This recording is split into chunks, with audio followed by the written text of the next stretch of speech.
آپ کی انڈرسٹینڈنگ درست نہیں ہے. مجھے نہیں پتا کہ اس کی وجہ آپ کی لا علمی ہے کہ سچ آپ کو پتہ ہی نہیں, یا تعصب ہے جس کی وجہ سے آپ سچ کو دیکھ ہی نہیں پا رہے, یا غلط بیانی ہے کہ سچ آپ کے سامنے ہے اور آپ اسے چھپا رہے ہیں. لیکن میں پھر بھی یہ ایکسپیکٹ کرتی ہوں کہ اگر آپ کی غلطی آپ پہ واضح ہو جائے تو آپ اسے تسلیم کریں گے. غزالی کو سمجھنے میں آپ سے بہت بیسک غلطی ہوئی ہے, حتیٰ کہ کنٹینجنسی آرگومنٹ جو آپ کا پیوٹل آرگومنٹ ہے کہ جس کو بنیاد بنا کر آپ نے غزالی کی کوزیلٹی کو ایکسپلین کیا.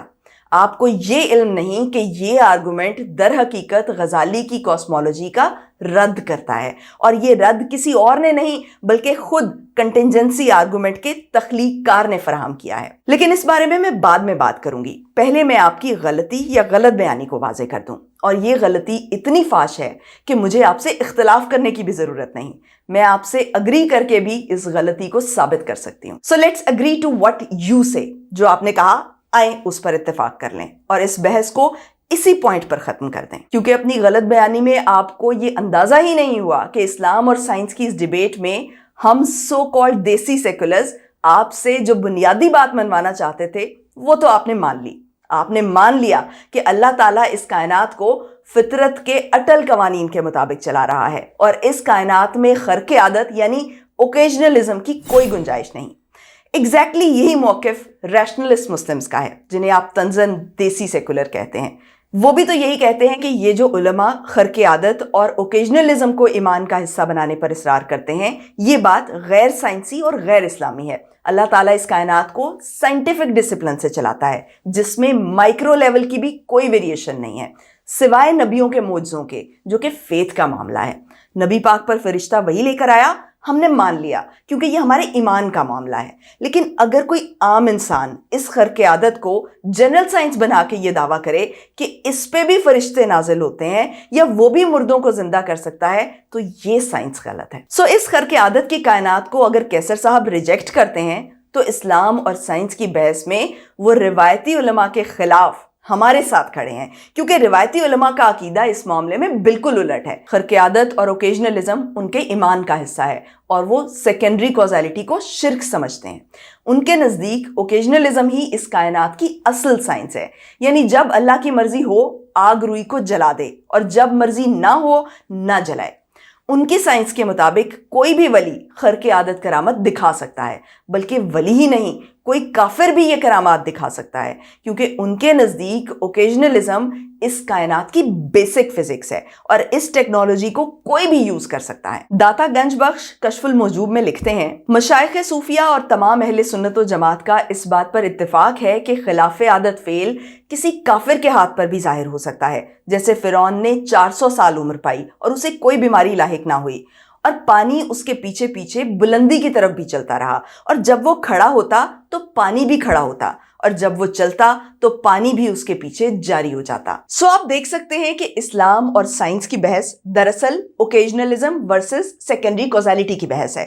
تو اگر کیسر احمد راجہ اوکیجنلزم کی صوفیانہ کائنات کے تصور کو ریجیکٹ کرتے ہیں اور یہ دعویٰ کرتے ہیں کہ اسلام کا کائناتی نظام خرق عادت پر نہیں بلکہ سیکنڈری کوزیلٹی پہ بیس کرتا ہے, تو ریشنلسٹ مسلمز کے لیے یہ بات نہایت خوش آئند ہے, کیونکہ سر سید کے زمانے سے لے کر آج تک 150 سال ہو گئے سب کانٹیننٹ میں اسلام اور سائنس کی بحث کو, اور اس بحث میں ریشنلسٹ مسلمز کنزرویٹو مسلم سے ایک بنیادی بات منوانے کی کوشش کرتے رہے, لیکن نہیں منوا سکے کہ اللہ تعالیٰ اس کائنات کا نظام اوکیجنلزم کے تحت نہیں بلکہ سیکنڈری کوزیلٹی پر چلا رہا ہے. لیکن کیسر احمد راجہ جو آج کے ٹائم پر کنزرویٹو کی نمائندہ آواز بنے ہوئے ہیں, وہ نہ صرف خود یہ بات مان گئے ہیں بلکہ الٹا وہ یہ بھی منوانے پہ مصر ہیں کہ فادر آف صوفیہ امام غزالی کے مطابق بھی یہ کائنات اوکیجنلزم کے تحت نہیں بلکہ سیکنڈری کوزیلٹی کے تحت چل رہی ہے. غزالی یہ کہتے ہیں کہ یہ کنٹینجنٹ کازز ہیں, یہ سیکنڈری کازز ہیں, ان کے اوپر چیف کاز یہ ہے کہ اللہ تعالیٰ کی یہ مرضی ہے,